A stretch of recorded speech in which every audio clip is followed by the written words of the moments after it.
Chapter 2. The Stone. The morning arrived wrapped in gray mist. The hills beyond the village were little more than shadows beneath the pale dawn, and the world felt strangely quiet. Ethan Ravenwood preferred mornings like this, when the fog was thick enough, people couldn't see him. And when people couldn't see him, they couldn't whisper. They couldn't stare. They couldn't remind him who he was. Or rather, whose son he was. Ethan walked slowly through the damp grass, leading the flock toward the eastern pasture. The sheep followed without complaint. At least they never judged him, never laughed, never called him names. The thought almost made him smile. Almost. But the memory of the previous night quickly chased the feeling away. His father's journal, the words appearing on the final page. Words that should not have existed. Words written by a dead man. Never go to the northern valley. The sentence had haunted him all night. He had barely slept. Every time he closed his eyes, he saw the golden flash beyond the mountains. Every time he drifted toward sleep, he heard the thunderous sound that had shaken the house. Something was happening in the north. Something his father had known about. Something connected to the mysterious egg.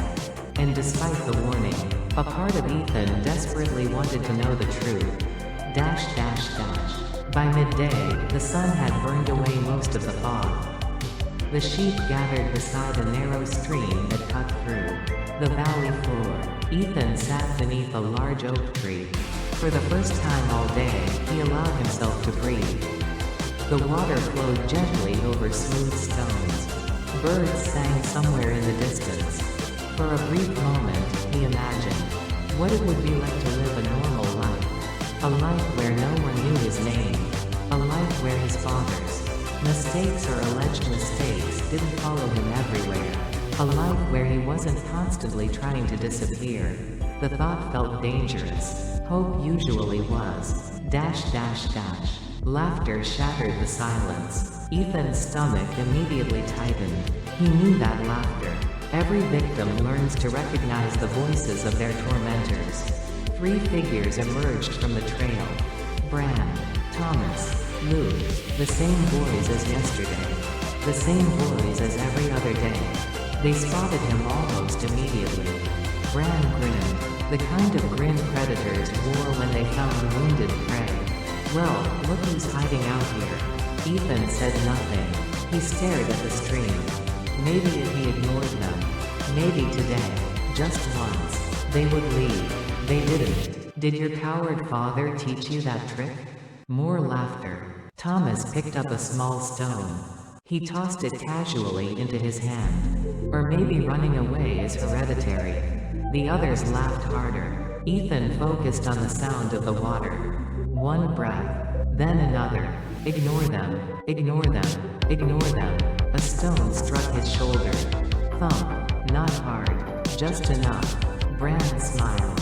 Oops, another stone. This one hit his arm. Sorry. The third struck his back. The boys doubled over laughing. To them, it was a game.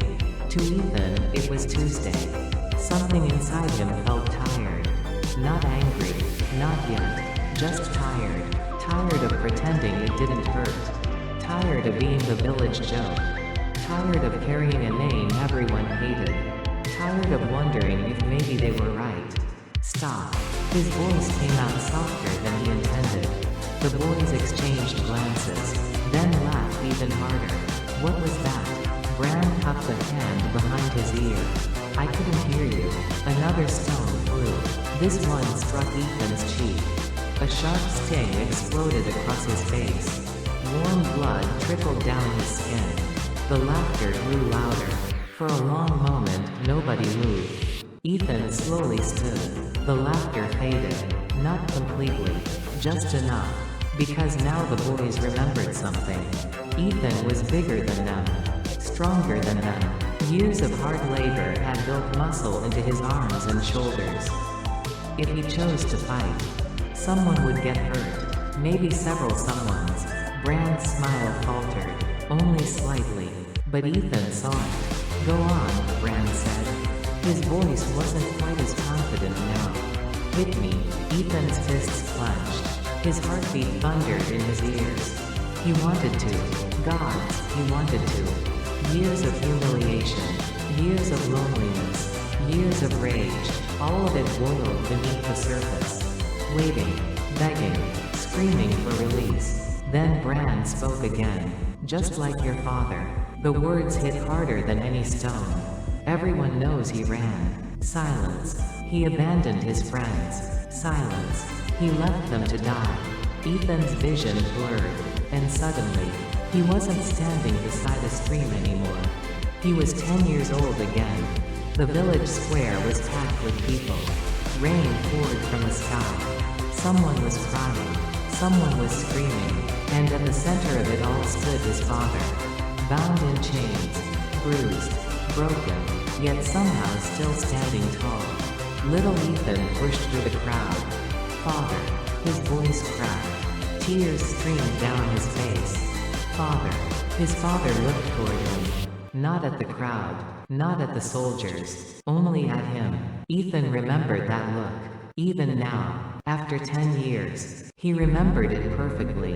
There had been sadness, regret, love, so much love. And then his father smiled. Not a smile of surrender. Not a smile of fear. A smile meant only for his son. Be strong, Ethan. That was the last thing he ever said. The memory vanished. The stream returned. The hills returned. The boys returned. Ethan opened his eyes. His fists trembled. His entire body trembled. But slowly, very slowly, he unclenched his hands. Bran laughed. Relief hidden beneath mockery. See? He's scared. I told you. The coward's son. The words no longer hurt. Not because they were untrue. Not because Ethan had accepted them. But because he was simply exhausted. Dash dash dash. Then something happened. Something different. Something worse. Dash dash dash. Luke picked up a much larger stone. A real stone. Heavy. Jagged. Dangerous. Dash dash dash. Luke, Thomas said. The laughter faded. Maybe don't. Dash dash dash. Too late. Dash dash dash. The stone flew. Dash dash dash. Crack. Dash dash dash. Pain exploded through Ethan's head. The world lurched sideways. The sky spun. His knees hit the ground. Warm blood poured down his temple. Dash dash dash. The boys froze. None of them had expected that. Not really. Dash dash dash. For a moment, nobody spoke. Dash dash dash. Then panic. Dash dash dash. Let's go. Move. Now. Dash dash dash. Footsteps retreated. Fast. Desperate. Cowardly. Dash dash dash. Soon Ethan was alone. Dash dash dash. He remained on his knees beside the stream. Blood dripped into the water, creating tiny red ripples. Dash dash dash. The world felt distant, muted, as if he were underwater. Dash dash dash. Slowly, he looked down. The stream reflected his face. Dash dash dash. Bruised, bleeding, pathetic. Dash dash dash. He barely recognized himself. At 18, he should have looked young, hopeful, alive. Instead, he looked tired. Like a man carrying burdens far older than he was. Dash dash dash. Ethan cupped water in his hands and washed the blood away. The wound stung, but physical pain had never frightened him. Physical wounds healed. Eventually. Dash dash dash. The other wounds didn't. Dash dash dash. He stared at his reflection. And quietly asked the question he had never dared speak aloud. Dash dash dash. What if they're right? Dash dash dash. The words felt poisonous. Dash dash dash. What if you really did run? Dash dash dash. His voice broke. Dash dash dash. What if everyone is telling the truth? Dash dash dash. The stream offered no answer. Dash dash dash. A tear escaped despite his efforts. Then another. Dash dash dash. He quickly wiped them away. A foolish habit. No one was there to see. Yet he still hid his tears. Dash dash dash. Because weakness was dangerous, and because the village had taught him that even grief could be mocked. Dash dash dash. For a long time he sat there alone, listening to the water, listening to the wind, listening to the silence left behind by father, who could no longer answer. Dash dash dash. Then, something strange happened. Dash dash dash. Thump. Dash dash dash. Ethan froze. Dash dash dash. Thump. Dash dash dash. A sound. Deep. Distant. Rhythmic. Dash dash dash. Like a heartbeat. Dash dash dash.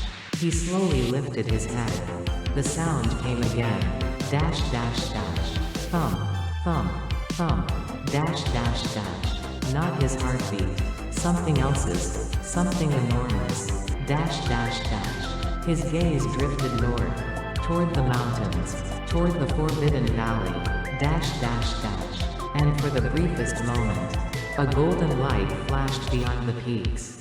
Dash dash dash. A pulse. A signal. A call. Dash dash dash. Ethan's breath caught. Dash dash dash. Then, without realizing it, he whispered a single word. Dash dash dash. The egg. Dash dash dash. Far beyond the mountains, something had awakened, and for the first time in many years, Ethan Ravenwood no longer felt completely alone. Dash dash dash. End of chapter 2. Somewhere in the northern valley, a heart had begun to beat.